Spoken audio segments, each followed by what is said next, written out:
বিসমিল্লাহির রহমানির রহিম। হ্যালো, আসসালামু আলাইকুম প্রিয় দর্শক, আশা করি ভালো আছেন। আজ আমি আপনাদের জন্য নিয়ে এসেছি পেঁপের গুঁড়া পেঁয়াজু। অনেকে নামটা শুনে একটু অন্যরকম ভাবছেন, আসলে এটা কিছুই না, এখানে পেঁয়াজের পরিবর্তে পেঁপে ইউজ করা হয়েছে। তো চলুন কথা না বাড়িয়ে আমরা রেসিপিটি দেখে নিই। পেঁপের পেঁয়াজু বানানোর জন্য আমরা এখানে একটা পেঁপের অর্ধেকটা স্লাইসার দিয়ে স্লাইস করে নিয়েছি, অর্থাৎ গ্রেটার দিয়ে গ্রেট করে নিয়েছি, একদম মিহি করে গ্রেট করে নিয়েছি। তো দেখুন কত মিহি করে আমি গ্রেট করে নিয়েছি। চেষ্টা করবেন এভাবে পেঁপেটাকে গ্রেট করে নেওয়ার জন্য। এবার আমি একটি বলে প্রায় হাফ কাপ মতো বেসন নিয়ে নিয়েছি এবং এই বেসনের মধ্যে সেই গুঁড়া পেঁপেটাকে একটু পানি চেপে চেপে আমি দিয়ে দিচ্ছি। চেষ্টা করবেন পানিটা চেপে দেওয়ার জন্য, এতে পেঁয়াজগুলো অনেক ক্রিস্পি এবং মচমচে হবে। এবার আমি এর মধ্যে দিয়ে দিচ্ছি 1 চা চামচ মরিচের গুঁড়া, 1/4 চা চামচ হলুদের গুঁড়া, হাফ চা চামচ জিরার গুঁড়া, হাফ চা চামচ ধনিয়ার গুঁড়া, 1/4 চা চামচ বেকিং পাউডার এবং পরিমাণ মতো লবণ। এবার এই শুকনো উপকরণগুলো আমি মিশ্রণটির মধ্যে দিয়ে দিচ্ছি।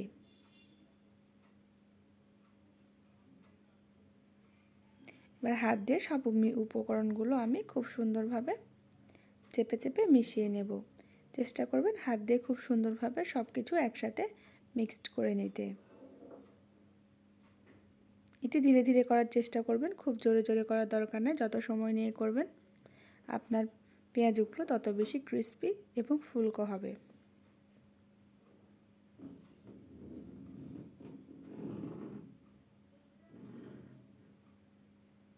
তো আমি আস্তে আস্তে করে নিচ্ছি খুব সুন্দরভাবে। এটা একটা শক্ত আঠালো মতো একটা মিশ্রণের তৈরি হবে। আপনারা এটা দেখেই বুঝতে পারবেন যে সেই সময়টা আপনাদের ভাজার জন্য ব্যাটারটি রেডি হয়ে গিয়েছে। এই যে আমার ব্যাটারটি ভাজার জন্য রেডি হয়ে গিয়েছে। এখন আমি এটাকে তেলে দিয়ে ভাজবো। প্যানে আমি পরিমাণ মতো তেল গরম করে নিয়েছি এবং সেই মিশ্রণ থেকে অল্প অল্প করে দিয়ে গুঁড়া পেঁয়াজের মতো ছোট ছোট করে আমি দিয়ে দিচ্ছি। এই পর্যায়ে চুলার আঁচটা থাকবে মিডিয়ামে। তো পেঁয়াজগুলো ভাজা হোক, এর মধ্যে আমি আপনাদের সাথে একটু কথা বলে নিই। যে সকল ভাইয়া ও আপু আমার ভিডিওটি দেখছেন, একটি লাইক দিয়ে ভিডিওটি দেখা শুরু করবেন। আপনার একটি লাইক পারে আমার এই ভিডিওটিকে হাজার হাজার মানুষের কাছে পৌঁছে দিতে। অবশ্যই আমার চ্যানেলটাকে সাবস্ক্রাইব করবেন এবং পাশে থাকা বেল বাটনটি বাজিয়ে দেবেন। এতে আমার চ্যানেলের সব ভিডিওর নোটিফিকেশন সবার আগে আপনার কাছে পৌঁছে যাবে। সো আমার রেসিপিগুলো মিস করতে না চাইলে অবশ্যই বেল বাটনটি বাজিয়ে দেবেন। আশা করি আমার চ্যানেলটিকে শেয়ার করবেন, কমেন্ট করবেন এবং আমার রেসিপি দেখে যদি কোনো কিছু রান্না করেন অবশ্যই আমাকে ছবি দেবেন এবং তা সবার সাথে শেয়ার করবেন। তো আমার সব পেঁয়াজগুলো ছাড়া হয়ে গিয়েছে। আমি কিছুক্ষণ ওয়েট করছি, এটাতে একটা হালকা ব্রাউন কালারে আসলে আমি উল্টিয়ে দেব।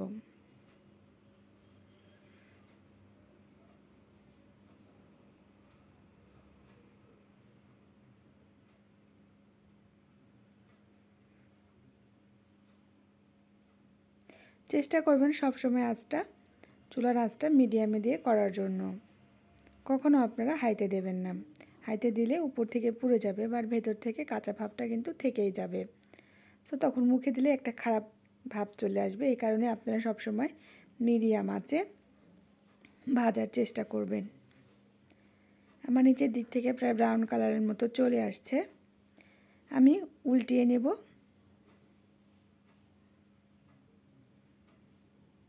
এই তো আমি উল্টিয়ে নিয়েছি, দেখুন কত সুন্দর কালার দুপাশে চলে এসেছে।